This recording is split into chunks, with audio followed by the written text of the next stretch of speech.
고독이라는 병. 우리는 여러 가지 병을 가지고 있다.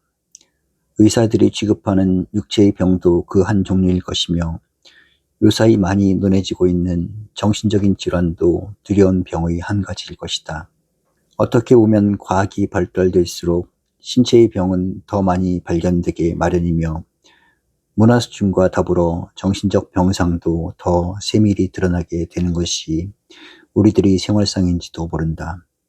혈압 같은 잘 알려지지 못하고 있던 병세가 아주 건강치로 자처하던 현대인의 고민거리가 되었으며 자동차를 구경하러 심리식이나 가야 하던 어린 시절은 어느새 지나가 버리고 도심지의 소음이 신경과 정신병을 가져온다고 야단하기에 이르렀다.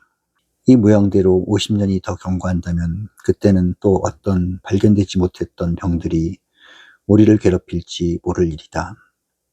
눈에 보이는 물체 밖에는 병의 원인을 모르던 인간들이 세균을 발견하게 되었고 요사이는 공해와 번민이 병의 원인이 되고 있다면 먼 후일에는 어느 것 하나 병의 원인이 되지 않는 것이 없음직도 하다.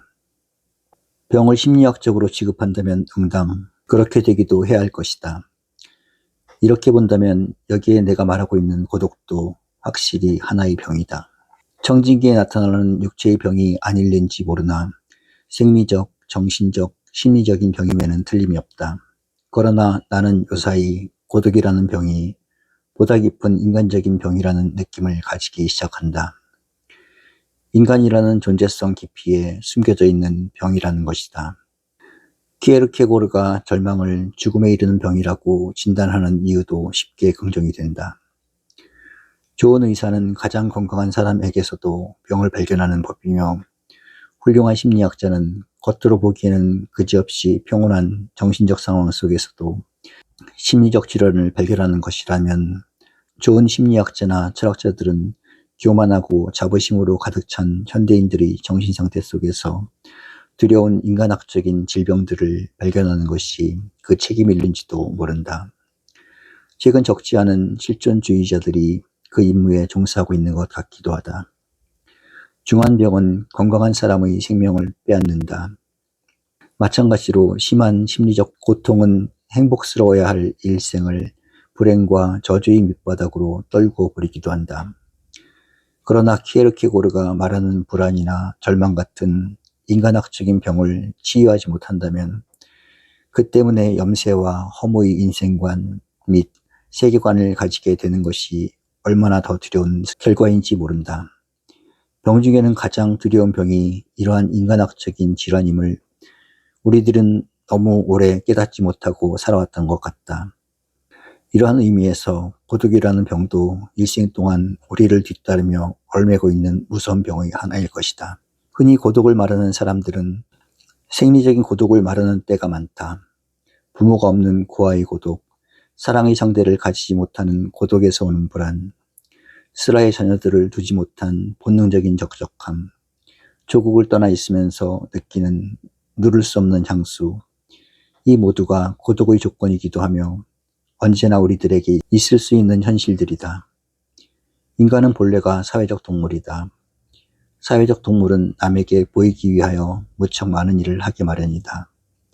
파스칼이 만일 우리들이 생활에서 남에게 보이기 위하여 하는 일이 없었더라면 무슨 유업들이 남겨졌겠는가란 의미의 말을 남긴 것은 주목할 만한 얘기다. 남에게 보이기 위하여 아름다운 옷으로 장식하는 여성들만이 아니다. 얼마나 많은 학자들이 보이고 나타내기 위하여 작품을 남기고 저술을 하는지 우리는 잘 알고 있다. 이렇게 뿌리 깊은 사귐에 있어서의 삶의 본능이 제지를 당하게 될 때 고독을 느끼는 것은 만인의 사정이 아닐 수 없다. 그러므로 우리는 이러한 고독에서 벗어나기 위하여 친구를 찾으며 애인을 만들며 거리로 나가고 있는 것이다. 이러한 생리적인 고독은 우선 다른 사람을 만나는 데서 해소될 수 있는 가벼운 정신적 불만을 의미하는 것이기 때문이다. 그러나 여기에 아주 반대되는 현상이 또 나타난다. 우리의 육체는 홀로 있는 고독을 해소시키기 위하여 타인과 사회를 찾아가게 되나 우리들의 정신은 그와 반대로 홀로 있기를 원한다는 점이다. 자연인으로서의 고독과 정신인으로서의 커다란 질적 차이는 여기에 있다. 자연인은 도저히 홀로 있지를 못한다. 그 고독 때문에 견뎌내지 못하는 때문이다. 그러나 정신인은 그와 반대로 도저히 많은 시간과 삶을 타인과 더불어 보내지 못하는 법이다. 오히려 군중과 사회 속에서 무서운 고독을 느끼게 된다. 자연인은 군중이 없이는 아무것도 생산하지 못한다. 돈도 그 속에서 벌어야 하고 정치도 그 안에서 해야 한다. 모든 행복의 조건이 군중과 사회 속에서 우러나온다. 그러나 정신인은 그와는 반대다. 아름다운 예술이 탄생되는 것도, 훌륭한 사상이 체계를 가지는 것도, 위대한 학문이 주어지는 것도 모두가 이러한 정신인의 고독한 창조에서 우러나온 것이다. 그러므로 범죄한 사람들을 교도소에 가둔다는 일은 자연인에게는 무서운 처벌이 되나 정신인에게는 오히려 훌륭한 자기 완성의 도장이 되기도 하는 이유가 여기에 있다. 우리는 이러한 이질적인 고독을 생리적 고독에 비하여 정신적 고독이라 불러서 좋을 것 같다. 그 대표적인 일례로 위대한 사상과 정신의 소유자였던 키에르케고르나 니체를 들어서 좋을 것 같다. 그들의 위대성은 그들이 위대한 고독에 있었던 것이다. 이렇게 본다면 우리들의 일생이란 생리적 고독을 해소시키기 위하여 사람들을 찾아가고 정신적 고독을 풀기 위하여 홀로 머물기를 원하는 이것인가 저것인가를 끝없이 되풀이하는 것일는지도 모른다. 시간의 여유만 있으면 농촌 사람들은 도회지를 찾고 도회지 사람들은 농촌을 찾는 것도 그 하나의 증세일 것이며 육체적 피곤을 친구들과의 잡담에서 풀고 정신적 권태를 독서나 사색에서 달래는 것도 이러한 고독감에서 나타나는 현상일 것이다. 그러므로 현실인의 생활은 많은 사람들과 접촉하는 데서 이루어지나 사색인의 생활은 군중을 떠나 홀로 머무는 데서 채워져 나가는 법이다. 최근의 지성인들은 약간 미국적 영향을 받은 탓인지도 모르나 사교와 교제를 위한 행사와 집회에 적지 않은 시간을 보내는 것 같다. 그러나 지나친 사교는 우리들의 정신적 생활의 공허를 가져오기 쉬움을 잊어서는 안 된다. 그야 사교적이 되어서 손해는 없으며 사회를 유능하게 이끌어 나간다는 일이 얼마나 중하다는 것은 재현할 필요도 없다. 그러나 그 뒤에 오는 정신적 공허, 사상적 결함이 어떻다는 것을 깨닫지 못한다면 불행한 일이다.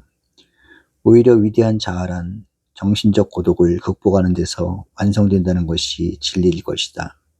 그러나 진정한 의미의 고독은 위에 말한 생리적인 것도 아니며 정신적인 것만으로도 다 설명되지는 못할 것 같다. 이러한 고독을 가리켜서 병이라고 한다면 그것은 그리 어렵지 않게 해결을 지을 수 있고 고침을 받을 수 있는 병일 것이다. 베토벤은 애인을 잃었으나 고아한 멜로디를 얻었고 평생을 고독 속에 보낸 괴테는 그 대가로 파우스트를 얻을 수 있었던 것이다. 그러나 여기에 도저히 가볍게 취급할 수 없는 또 하나의 이질적인 고독이 있다. 우리는 그것을 인간적인 고독 혹은 실존적인 고독이라 부르는 것이다. 아마 우리는 그 대표적인 한 사람을 네팔의 황제였던 석가님에게서 쉽게 찾아볼 수 있을 것이다. 그의 고독은 결코 군중이나 사회에서 해결될 수 있는 생리, 자연적인 것은 아니었다. 송별회를 몇백 번 열어도 사교 파티를 몇 번 가신다 해도 해결될 고독은 아니다. 아름다운 예술에 접하면 더 깊어지는 고독이며 진실의 음성을 들으면 더 견딜 수 없는 고독이었을 것이다. 누가 그의 고독을 풀어줄 수 있었을까? 그러나 이러한 고독은 정도의 차이는 있을망정 누구에게나 있다. 키에르케고르에게도 니체에게도 하이데거에게도 나타나고 있다. 이러한 고독은 타인을 보는 데서 오지는 않는다.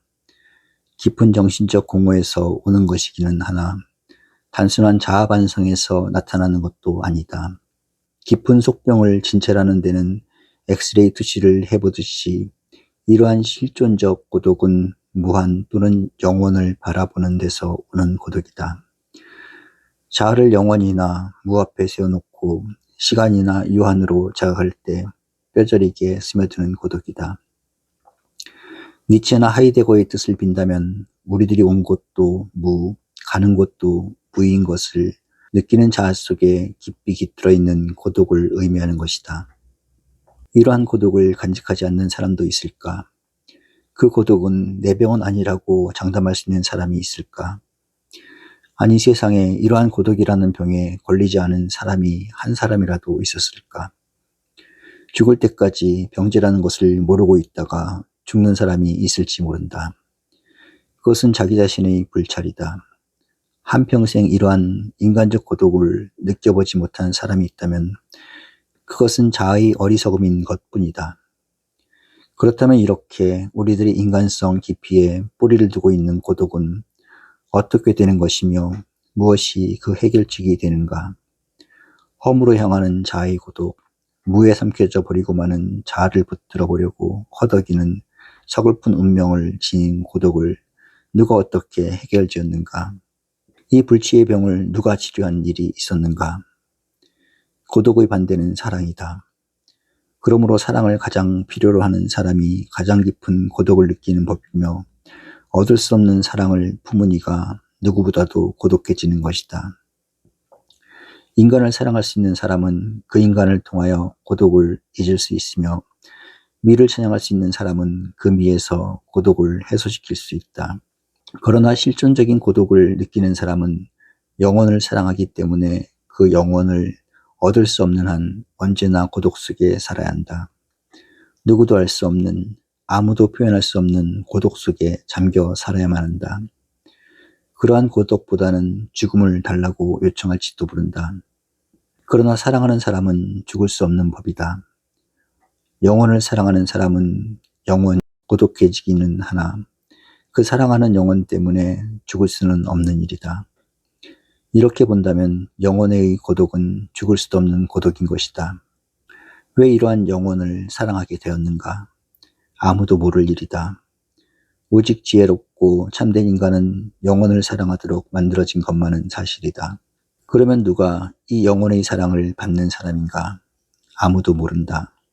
비록 내 옆에 자리를 같이 하고 있는 사람이라고 하여도 나는 그것을 알지 못한다. 고독의 병에서 고침을 받는 사람은 오직 신의 사랑을 받는 사람이기 때문이다. 그리고 신에게서 영혼을 누려받는 사람은 입을 열려 하지 않는 것이다.